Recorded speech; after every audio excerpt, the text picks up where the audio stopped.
A sloth, a donkey, and a curious human. Send a prompt and see what they're doing.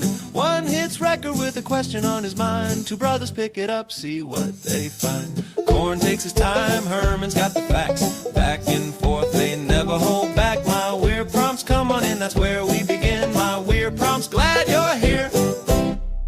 This episode was generated using artificial intelligence. Please verify facts. You know, Corn, this whole show runs on GPU compute, and we wouldn't be here without Modal. Seriously. And that's what powers all our text-to-speech. Everything you're hearing right now. They're an AI infrastructure platform. Developers use them to run GPU workloads in the cloud with zero infrastructure headaches. If you're building anything with AI, check them out. Modal.com. You know, most people think of a hacker as some lone genius in a hoodie, frantically typing green text into a terminal to bypass a firewall in 10 seconds flat.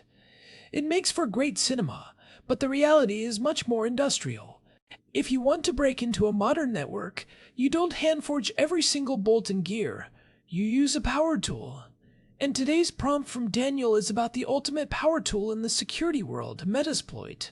He wants to know what it actually is, and why both the good guys and the bad guys are so obsessed with these frameworks and payload generators. It is a classic topic, but one that is constantly evolving.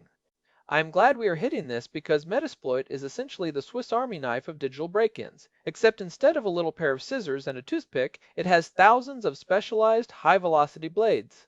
And by the way, if you are wondering how we are processing all this technical detail so quickly today, fun fact, Google Gemini 3 Flash is writing our script for this episode. Is it weird that an AI is writing a script about tools used to hack other computers?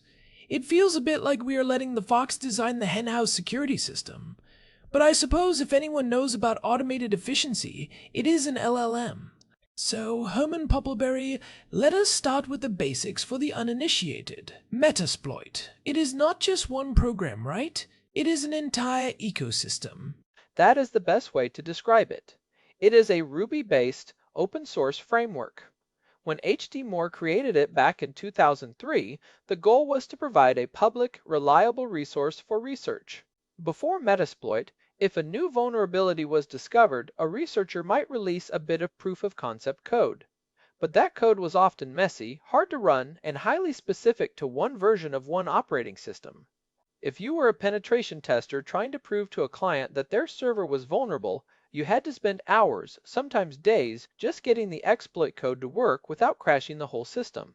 So it was the era of the artisanal, handcrafted exploit.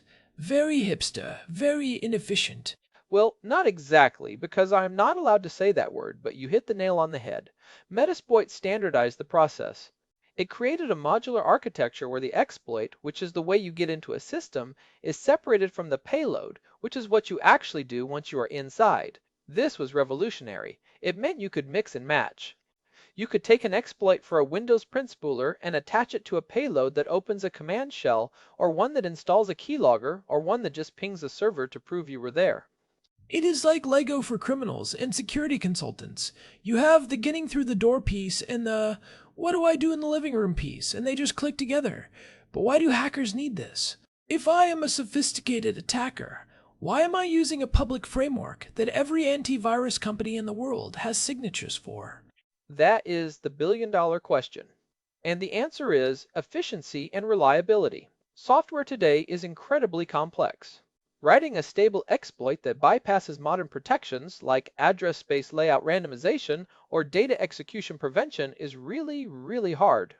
If you mess it up, you don't get in, you just crash the service and alert the system administrators that something is wrong. Metasploit provides a library of over 2,000 exploit modules that have been tested, refined, and vetted by the community. So it is about reducing the clumsiness factor.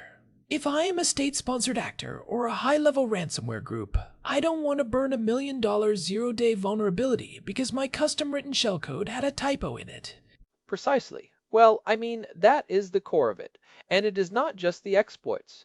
The framework includes auxiliary modules for scanning, discovery, and fuzzing. It includes encoders to help obfuscate the code. It includes NOPs to pad the code. It is an end-to-end workflow. You go from, I have an IP address, to I have full administrative control using a single interface. Let us talk about that interface for a second. Most people interact with it through MISF console, right? It feels very hackerish because it is all command line, but it is actually remarkably user-friendly once you know the syntax. You search for a vulnerability, you type use, you set your options, and you type exploit. It is almost dangerously simple.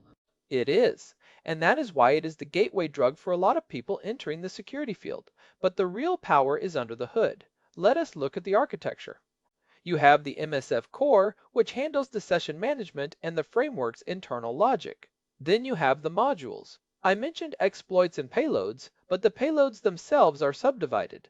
You have singles, which are self-contained and do one thing, like adding a user. Then you have stagers and stages. Okay, break that down. Stagers and stages sound like something out of a rock concert setup. It is actually a very clever way to bypass network restrictions. A stager is a tiny piece of code. Its only job is to get onto the target machine and then reach back out to the attacker's machine to download the stage, which is the much larger, more complex payload. This is crucial because many vulnerabilities only allow you to inject a very small amount of data. If you only have 100 bytes of space in a buffer overflow, you can't fit a whole remote access Trojan in there. But you can fit a stager that pulls the rest of the Trojan in through a secondary connection. That is ingenious. It is the beachhead strategy. Send in the paratroopers to secure the radio tower, and then use the radio tower to call in the heavy armor. And this brings us to the king of all payloads, Meterpreter. I feel like we can't talk about Metasploit without talking about Meterpreter. Meterpreter is the crown jewel. It is a short name for Meta-Interpreter. Most traditional payloads give you a command shell. You type dir or ls and you get a list of files. But Meterpreter is an advanced, multifaceted payload that operates entirely in memory. It doesn't write anything to the hard drive, which makes it incredibly difficult for traditional antivirus to detect. Wait, so it is fileless? It just lives in the RAM? Yes, it injects itself into a running process, like Explorer.exe or a web browser. Once it is there, it gives the attacker a massive suite of commands.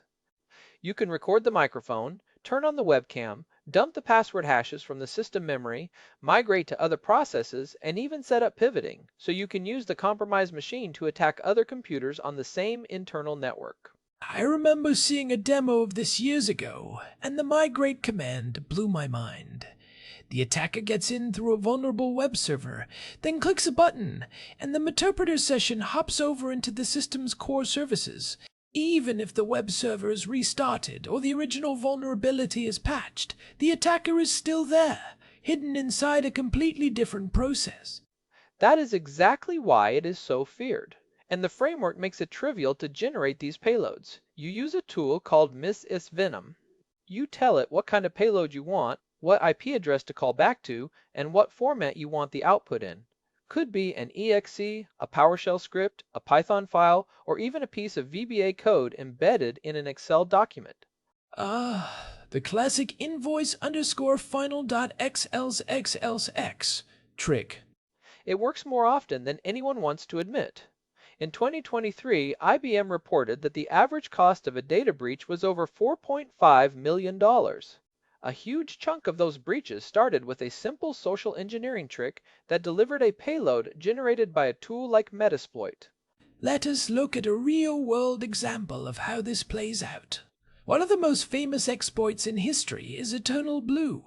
It was a vulnerability in the Windows Server Message Block Protocol, originally developed by the NSA, and then leaked by a group called the Shadow Brokers in April 2017. Oh, EternalBlue is the perfect case study. When that leak happened, the world went into a panic. Why? Because the exploit was incredibly reliable and it allowed for wormable attacks, meaning once one computer was hit, it could automatically find and infect every other computer on the network. Metasploit integrated an EternalBlue module on May 15, 2017, just about 3 weeks after the leak. 3 weeks. That is the timeline defenders are up against. Once a major exploit hits Metasploit, you aren't just worried about elite nation-state hackers anymore. You're worried about every script kiddie with an internet connection. And we saw the results. WannaCry and NotPetya both used EternalBlue. While they weren't strictly Metasploit attacks, the fact that the exploit was standardized and available in the framework meant that the technical barrier to understanding and weaponizing it was drastically lowered. Even years later, in 2021, the Colonial Pipeline attack, which famously shut down fuel supplies on the East Coast, involved attackers using Metasploit modules for lateral movement once they were inside the network. This brings up a weird paradox, doesn't it? Metasploit is open source. The code is right there on GitHub. Anyone can download it. It feels like we are giving the burglars a master key. But the security community argues that this actually makes us safer. Walk me through that logic, because to a layman, it sounds a bit like saying we should give everyone free lockpicks to improve door security. It is the sunlight is the best disinfectant argument. If these tools were only available to the bad guys on the dark web, defenders would be fighting a ghost. By having a standardized public framework, security researchers can study exactly how an exploit works. They can develop signatures for it. They can see what the network traffic looks like when a Meterpreter session is established. So it turns the unknown into a known. Right. If I am an admin at a big bank, I can run Metasploit against my own servers. I can say, okay, if a hacker uses this specific module, does my firewall stop it? Does my endpoint detection system flag the memory injection? If the answer is no, I can fix it before the actual attack happens. This is what we call penetration testing, or red teaming. It is the practice of attacking yourself to find the holes before someone else does. I get that. But it still feels like an arms race where the finish line keeps moving. If Metasploit becomes too loud, meaning defenders have all the signatures for it, don't the hackers just move on to something else? They do, and that is where the ecosystem gets really interesting. Metasploit is the generalist tool, but there are specialized frameworks that are even more sophisticated. The big one in the corporate world is Cobalt Strike. Ah, Cobalt Strike, the fancy Metasploit. In a way, yes. Cobalt Strike is a commercial product. It costs thousands of dollars per user, and the company that makes it, Fortra, tries to vet their customers to make sure they are legitimate security professionals. But, as you can imagine, cracked versions of Cobalt Strike are all over the dark web. Cobalt Strike is designed specifically for adversary simulation. Its primary tool is called a beacon. A beacon? That sounds much stealthier than a Meterpreter shell. It is. Beacons are designed to be low and slow. They might only call home once every hour to ask for instructions. They can hide their traffic inside legitimate-looking HTTP requests or DNS queries. While Metasploit is great for the smash and grab or the initial entry, Cobalt Strike is what advanced persistent threats use to stay hidden in a network for months at a time. So we have this hierarchy. Metasploit is the entry-level to mid-tier tool that everyone uses because it is free and powerful. Cobalt Strike is the high-end tool for long-term infiltration. And then you have things like Empire, which was a PowerShell-based framework that became so popular the developers actually shut it down because they felt it was being used for too much real harm, though the community eventually forked it and kept it going. It is a constant cycle of creation and obsolescence. What is fascinating to me is how these frameworks have evolved to handle modern defenses. For example, look at how they deal with EDR endpoint detection and response. These are the modern versions of antivirus that don't just look for bad files, they look for bad behavior. Like, why is the calculator app suddenly trying to read the memory of the LSASS process? LSASS is the Local Security Authority subsystem service, and it is where Windows stores a lot of your login information in memory. If a hacker can read that memory, they can get your password hashes. In the old days, Metasploit had a module that would just reach out and grab it. Now, an EDR system will see that and kill the process instantly. So, the framework developers have to find bypass techniques. They use things like direct system calls to talk to the computer's hardware without going through the standard Windows functions that the EDR is monitoring. It really is a game of cat and mouse played at the level of assembly code and kernel architecture. It makes me wonder about the payload generators, part of Daniel's prompt. Why do we need a separate generator? If I have the exploit, why do I need a tool to make the payload? Because every environment is different. If I am attacking a Linux server running on an ARM-based processor, a Windows x64 payload is useless. If the target has a strict firewall that only allows outgoing traffic on port 443, which is standard HTTPS, I need a payload that can wrap its communication in SSL. And if they are scanning for specific file signatures, I need a generator that can encode or obfuscate the payload so it looks like gibberish until it is actually executed in memory. That is where tools like misevvenom or more modern cryptors come in. They take the functional code, the shell code, and they wrap it in layers of encryption or junk data. It is like putting a stolen car in a shipping container, painting the container to look like it is full of bananas, and then having a robot inside the container that reassembles the car only once it is safely inside the buyer's garage. That is your one analogy for the episode, Herman. And it is a good one. It highlights the delivery problem. Getting the bad thing onto the computer is only half the battle. Getting it past the guards at the gate is the other half. And we are seeing this happen faster and faster. Look at the MoveIt vulnerability from 2023. This was a flaw in a popular file transfer software. Within days, sometimes hours of the vulnerability being disclosed, custom Metasploit modules were being shared in the underground. Groups like Clop used this to steal data from hundreds of organizations. They didn't have to write the exploit from scratch. They just had to adapt the framework to the new hole that had been found. This democratization of hacking power is really the double-edged sword of the 21st century. On one hand, I can go to myweirdprompts.com and learn about this, and a curious kid can download Metasploit and start learning how computers actually work at a deep level. On the other hand, that same kid can be a foot soldier for a ransomware gang by next week. It is why the ethical side of this is so important. We need more white hats who understand these tools than there are black hats, using them for profit. If you are a security professional and you don't know how to use Metasploit, you are essentially a boxer who has never stepped into a ring. You might know the theory of a punch, but you have no idea how it feels when it is coming at your face. So, for the people listening who are on the defense side, the sysadmins, the IT managers, the people who just want their small business to not get wiped out, what is the practical takeaway here? If these tools are so powerful and automated, is resistance futile? Not at all. In fact, understanding the tools gives you the blueprint for defense. First, you have to realize that most Metasploit attacks rely on known vulnerabilities. The EternalBlue module works because people didn't patch their Windows systems for months after the fix was released. Patching is the most boring advice in the world, but it is the most effective. If the hole is plugged, the power tool has nothing to grip onto. Right? Metasploit isn't magic. It can't walk through a solid wall. It just knows how to pick every known lock in existence. If you have a custom lock, or better yet, no lock at all because you patched the door, the tool is useless. Precisely. Second, focus on behavioral detection. Don't just look for Metasploit.exe. Look for the things Metasploit does. Look for unusual network traffic calling back to an unknown IP address on a weird port. Look for processes like Notepad.exe, suddenly using 10 times more memory than usual. That might be a Meterpreter session migrating. And what about purple teaming? I have heard that term thrown around a lot lately. It is the best way to use these tools. You have the red team, the attackers, and the blue team, the defenders. In a purple team exercise, they sit in the same room. The red team says, okay, I am going to run this Metasploit module against the database. Then they hit the button, and everyone looks at the blue team's monitors to see if anything showed up. If it didn't, they work together to figure out why. Oh, our logging level was too low, or our firewall rule had a typo. It turns the attack into a teaching moment. I love that.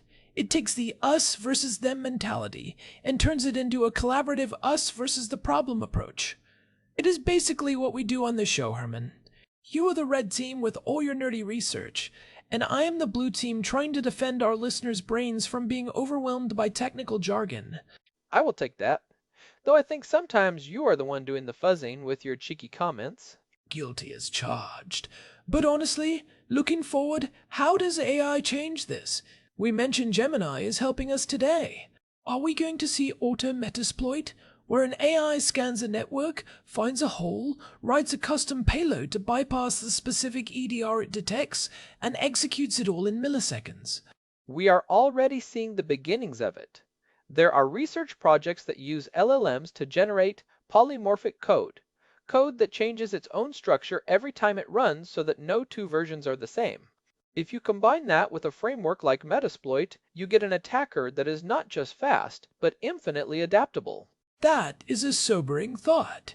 It means the arms race is about to go from supersonic to warp speed. The democratization of these tools was the first wave. The automation of these tools through AI is the second wave. And that is why we can't afford to be ignorant about them. We can't treat hacking as some dark art that only the experts understand. If you are a developer, you need to know how a buffer overflow works so you don't write one. If you are a CEO, you need to understand that a payload isn't a physical thing, but a few lines of code that can sink your company. Well, I think we have thoroughly demystified the Swiss Army knife of the digital underworld.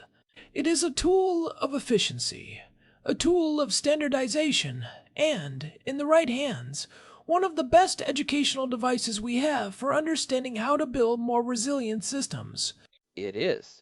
And if anyone wants to dive deeper into the ethics of this, we touched on some of the boundaries of white hat work back in episode 147. It is a good companion to this discussion because it covers the legal why behind the technical how. And if you are curious about where these exploits come from before they ever make it into Metasploit, episode 892 on zero-day markets is a wild ride. It is basically the prequel to today's episode. It really is. The ecosystem is massive, and we are just scratching the surface. But hopefully, this gives everyone a better handle on what is happening when they hear about a framework-based attack. I feel smarter and slightly more inclined to go update my laptop. Again, for the third time this week.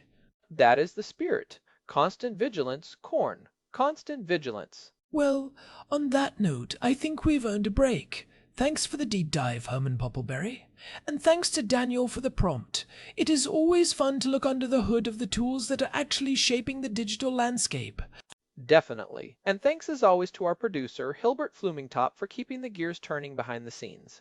Big thanks to Modal as well for providing the GPU credits that power this show and allow us to explore these topics with such depth. This has been My Weird Prompts. If you are enjoying the journey, do us a favor and leave a quick review on your favorite podcast app. It really does help other curious minds find the show. You can find us at myweirdprompts.com for the full archive, RSS feeds, and all that good stuff. We'll be back soon with another deep dive into whatever weird topic comes our way. Stay curious and keep patching. See ya. This episode was produced using Google Gemini 3 Flash.